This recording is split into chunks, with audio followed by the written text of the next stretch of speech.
Well, hello again. We are back with our series of videos that go along with our HR staffing class. In this video, we are talking about the second big part of Chapter 4 that I want you to understand as we work towards our big picture goal of developing a job description that we can use to hire a good candidate for our open job.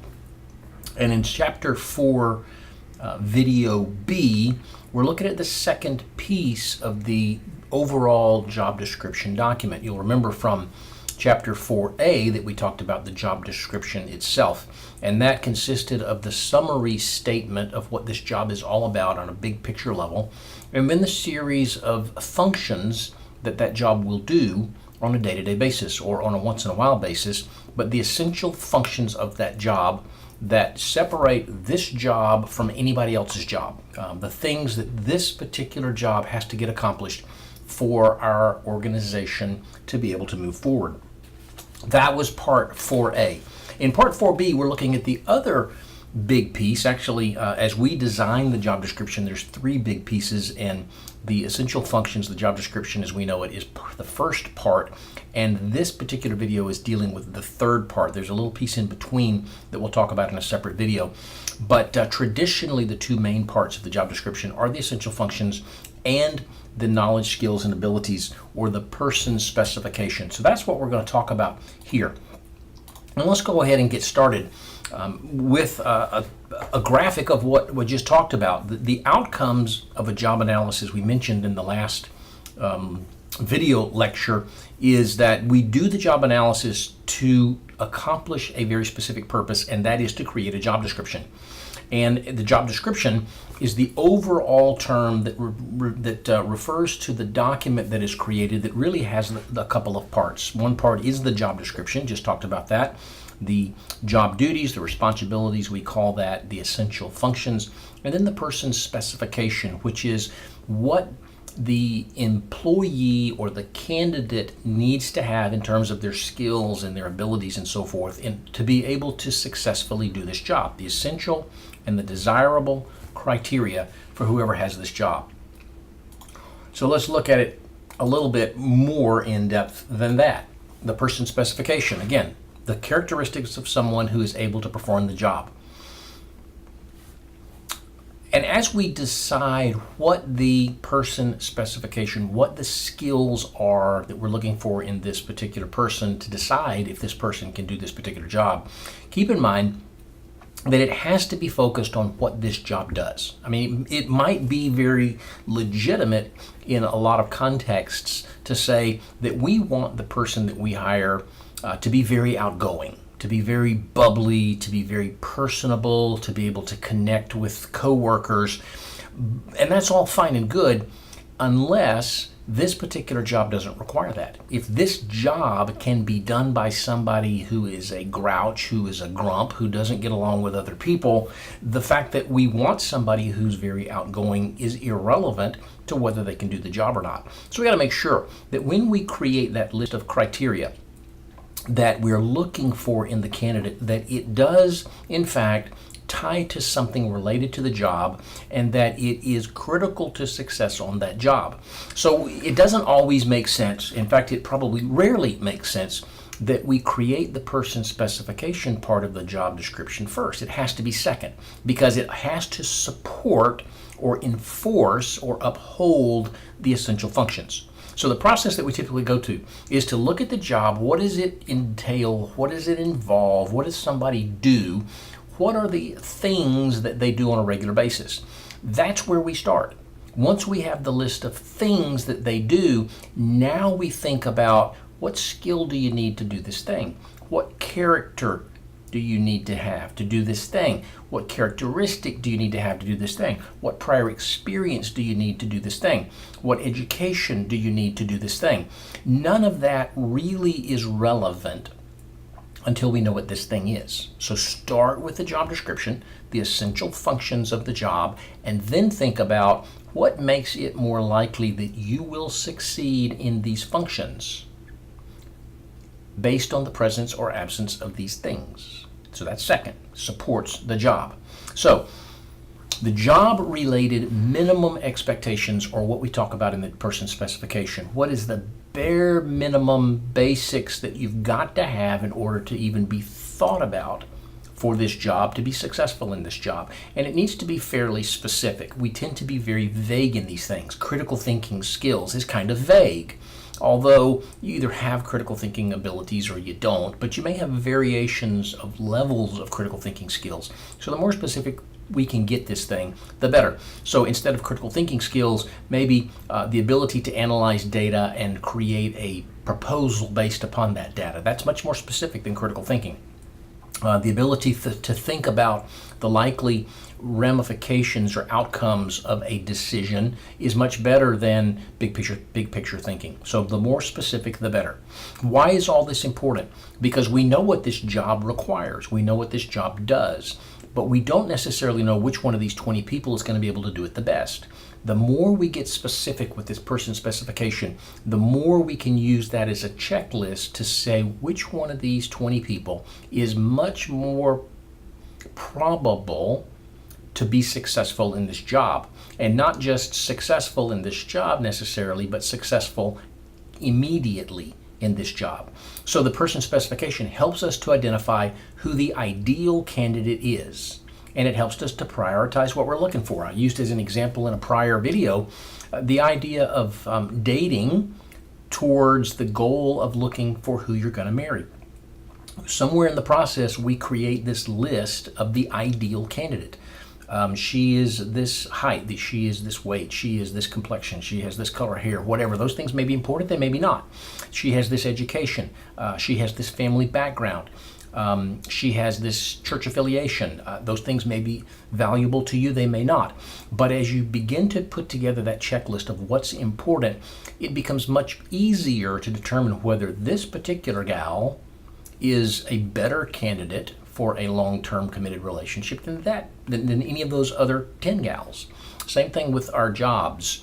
The more we know specifically what we're looking for in the candidate for the job, the easier it is to say whether this one is or is not. Another parallel to this is what you would learn if you talk to somebody who really deals with counterfeit money. If you talked with the U.S. Secret Service, which was begun in the time of the Civil War days, right after the Civil War days, to try to spot counterfeit money. Today it's all glamorous for protecting the president and people, things like that. But a big piece of the United States Secret Service and the original founding objective of the Secret Service was to be able to spot counterfeit money. And when you talk to somebody whose job it is to spot counterfeit money, you don't spend a whole lot of time focusing on things that you can do to make it counterfeit. You focus on what a real dollar bill looks like. You focus on what a real $50 bill looks like. And you get so good at spotting the perfect document that it's easy to recognize when something's not perfect. And that parallel kind of holds loosely here with the person specification.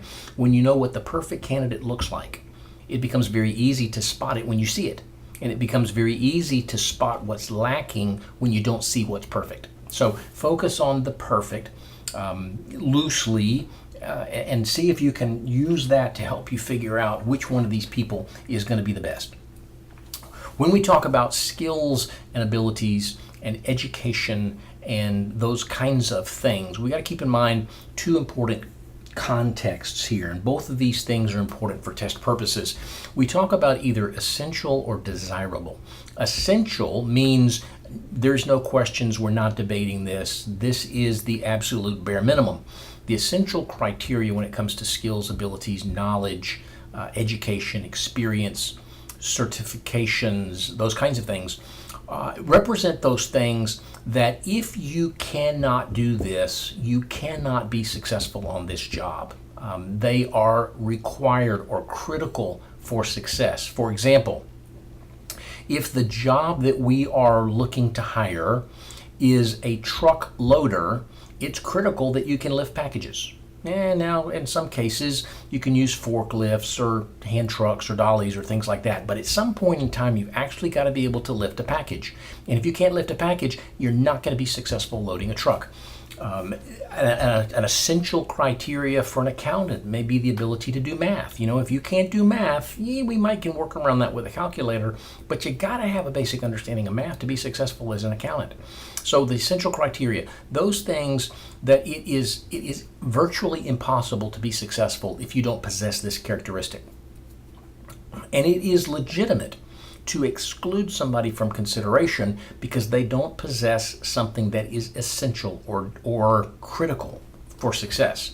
The other thing, though, that we get a little vague on sometimes or get a little gray in sometimes is what we call desirable criteria. Those are those things that if you've got it, it's a bonus, but if you don't have it, it doesn't necessarily mean you're disqualified. Those would be the kinds of things that we talked about earlier in this video where, we really want somebody who's outgoing. Well, if being outgoing is critical to success, it's essential. But if it's just nice, it's desirable. And we've got to be clear on what's desirable and what's essential. If we eliminate somebody from consideration because they don't possess a desirable criteria, we could have problems. It's okay to eliminate them from consideration if they don't possess an essential criteria. But look at the definition here for the desirable criteria. The job candidate criteria that might enhance your success, but that is not necessary or essential or critical to do an adequate job. Now, ideally, we want to hire people who are better than adequate.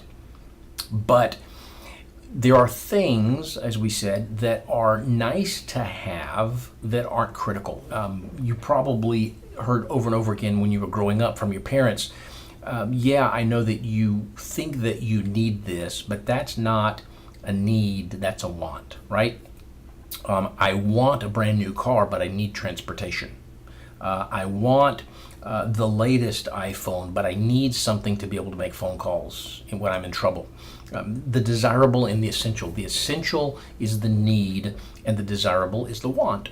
So as we think through the essential functions of a job and what do you need as a candidate to be able to be successful, what is absolutely non-negotiable, critical, those are essential, and what might make it you a little better than somebody else, but doesn't necessarily mean success or failure.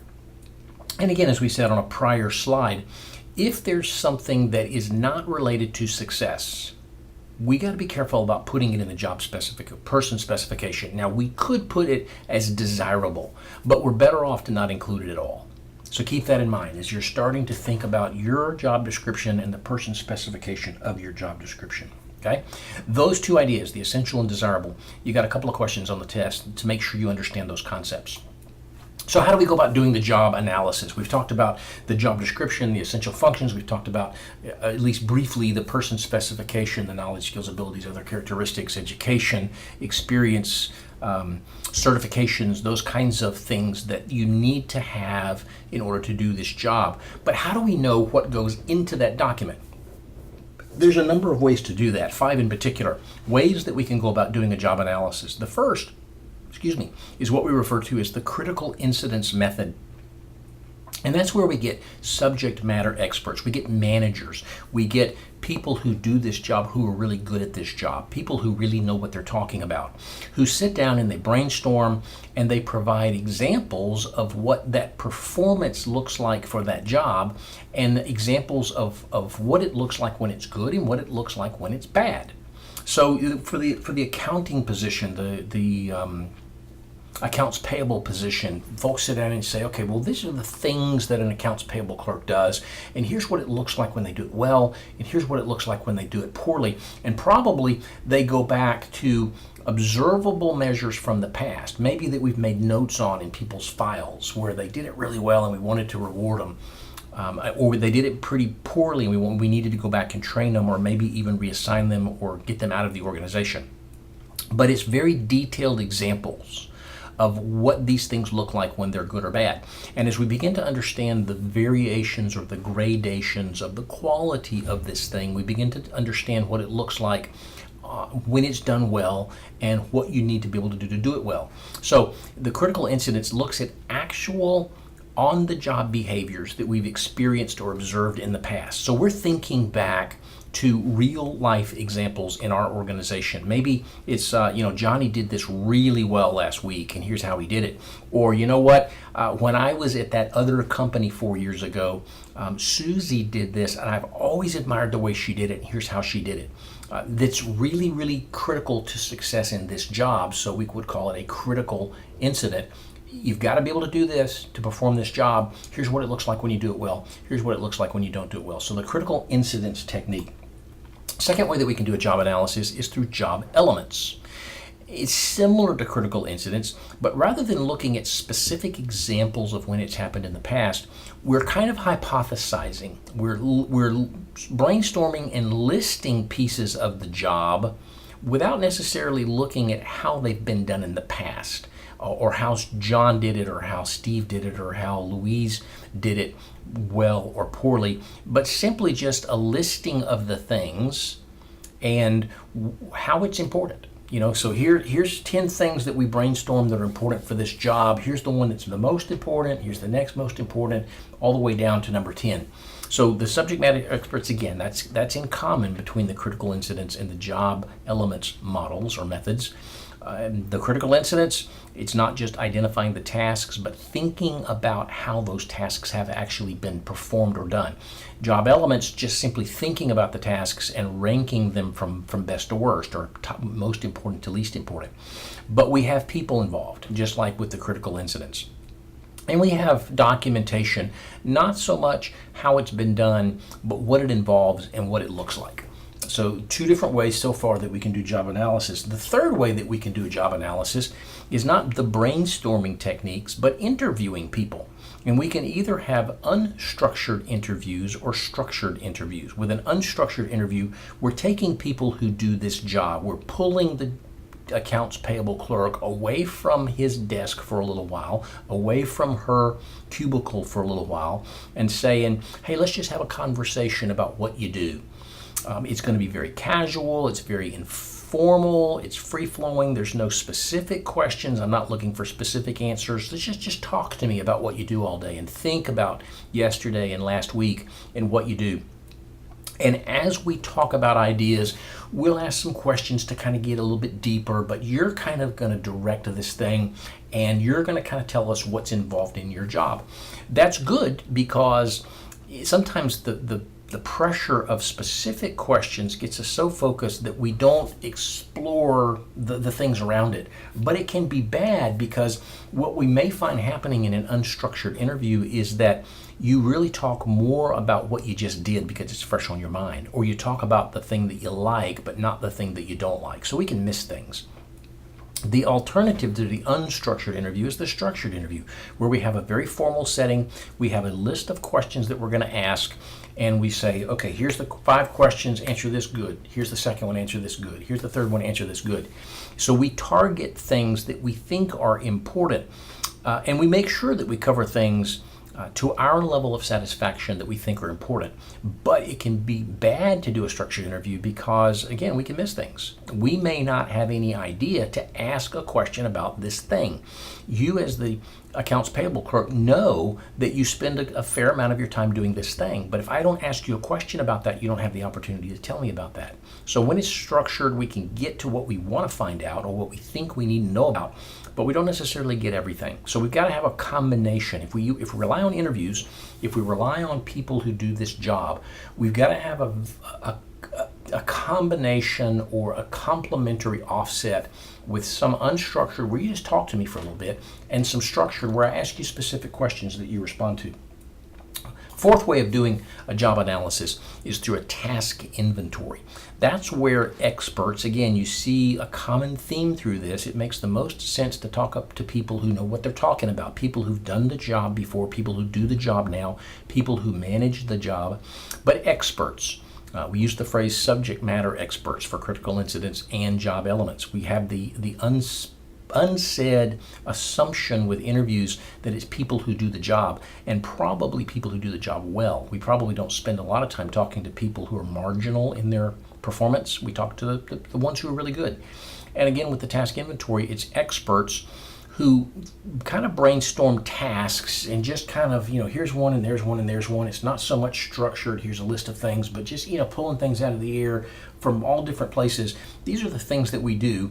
And then we take those tasks and we group them into categories. So we've got these kind of things. Well, the first one and the fourth one and the 12th one kind of fit into the category of communicating. And the second one and the 9th one and the 10th one kind of fit into the category of solving problems. So then we end up with these groups of things with specific tasks under those groups. That's one way to go about doing a job analysis.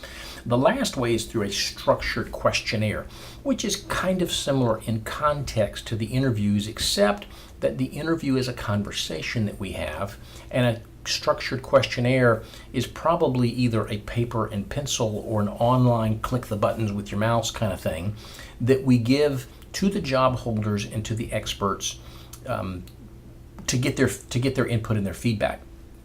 Similar to the interviews, we may not know the questions to ask.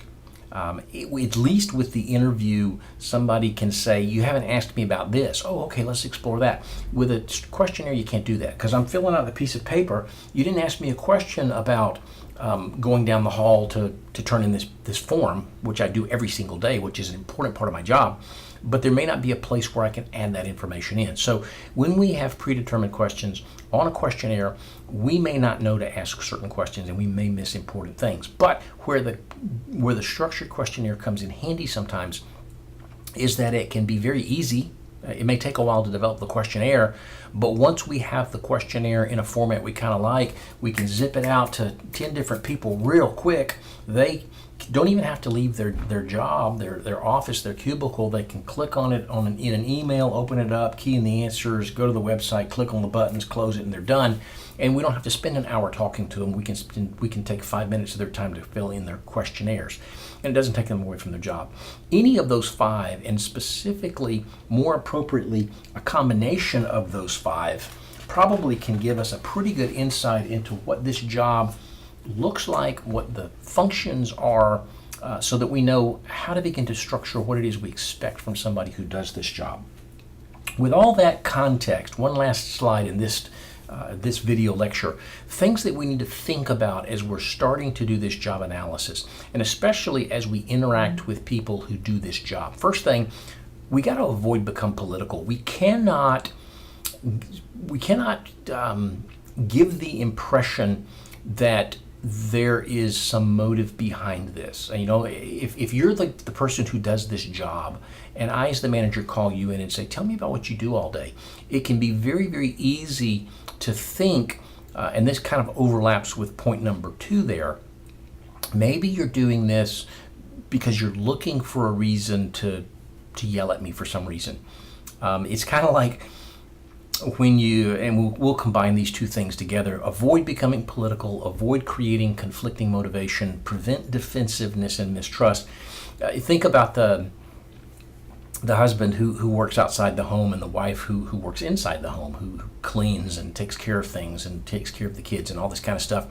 And the husband comes home. This is very stereotypical and gender or sexist. Please forgive me for that, but it's an easy analogy to make because it is so over the top, and you can go, oh yeah, I can see that. But the husband who comes home from working 8 or 10 hours in the office, high-level executive kinds of things, comes home to mom who has been at home all day, and he says, so what did you do today? And then the implication is, you've been sitting around watching TV, haven't you? And she's going, no, you've got no idea what I do here. I've done 14 loads of laundry, and I've chased this little brat of yours around the house, and I've cleaned up the dog's throw up, and mopped these floors, and I've been very, very busy. But the tone of the question, so what did you do all day, kind of suggests that you're attacking me for being lazy, for not accomplishing something. And when we do the job analysis and we start asking people what they do, it's easy for them to get really defensive. Why are you asking? Are you looking? Maybe you're doing this because you think I don't do much. I've got 40 hours every week, but you don't think that I'm accomplishing much, so you're looking to give me more stuff. And I'm going to be a little defensive. I'm going to be a little bit territorial and protective. I'm going to make my what I do seem to be very important. I'm going to make it sound like I do more in 40 hours than most people could, so maybe you're going to take stuff away from me. But we've also got to, in relation to number one, avoid coming across like there's a correct answer or an incorrect answer, or that we're positioning for something else that's on the perimeter that you can't see. We also got to make sure that we don't cause people to kind of rely back on their silos and get defensive about, I do this, it's important that I do this, don't take this away, don't let somebody else do this, or I don't dabble in these things, and it's not appropriate for you to try to get me to dabble in these things. That could be a creating a conflicting motivation. So don't be political in the process. It's very transparent. It's very open. Hey, I'm not making judgments about this. I'm honestly interested in learning more about what you do. I can use that to support you better, to train you better, to reward you better, to incentivize you better, to promote you quicker. The better I understand what you do, the easier it is for me to bring somebody in when we promote you. That doesn't create political aspirations or motivations. It doesn't create a conflict within you. Do I tell them the truth? Do I tell them the whole picture? Do I sugarcoat it? Do I leave out the bad stuff? It doesn't put them on the defensive. It doesn't cause them to wonder why. So how we do it's important. It's also important that we consider that we've got to use the proper time and the proper resources, because what we get out of this is going to be proportional to what we put into it. You say garbage in, garbage out. If you're kind of haphazard going in, you're not going to get usable information coming out. So if we want better analysis of the process, we have got, there we go. We've got to make sure that we do it properly. The input has got to be good if we want good output. If we do the right analysis and create the right document, then the output of hiring the right people becomes much better. So use the right time, use the right resources. Number 4, use the correct subject matter experts. If you're going to interview somebody about a particular job, there's got to be a reason why you chose them. Not only do they understand this job, but they know it well. It doesn't help us much if we bring in somebody who interacts with them once in a while because they don't really understand the job.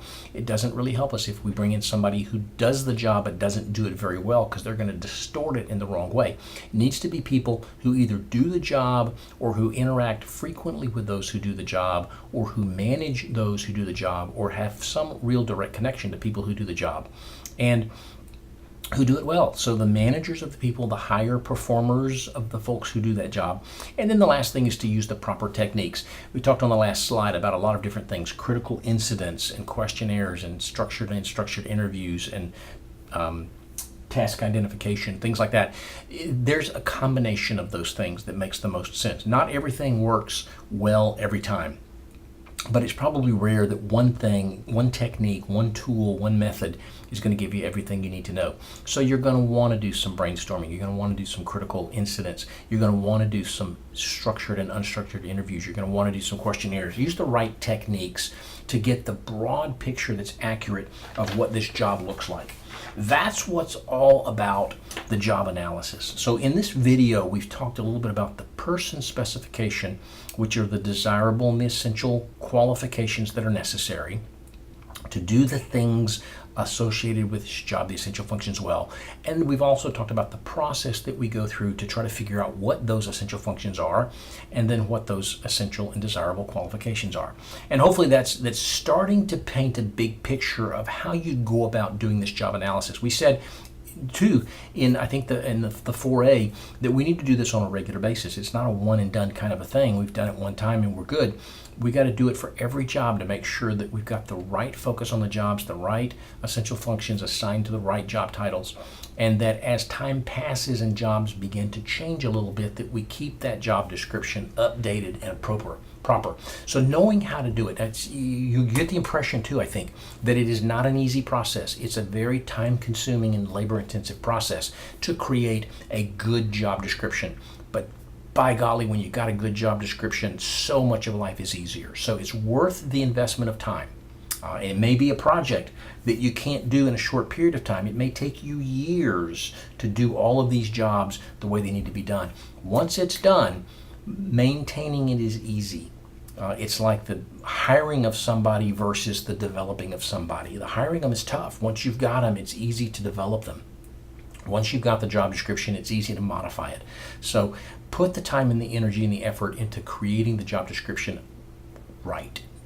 Spend the time it takes to do the analysis to figure out what's in this job description. And once you've got it, you're going to be able to do a whole lot of other things really well and use these tools, these job descriptions, to help you create a better organization and to work with your people better. That's all for now for Chapter 4B. Coming up next in the sequence is Chapter 4C, the last part of Chapter 4, where we will talk about the steps that we go through to actually do this job analysis. We've talked about the overall paintbrush stroke techniques that we use. Next comes the steps that we go through to make it happen. Hope it's all making sense.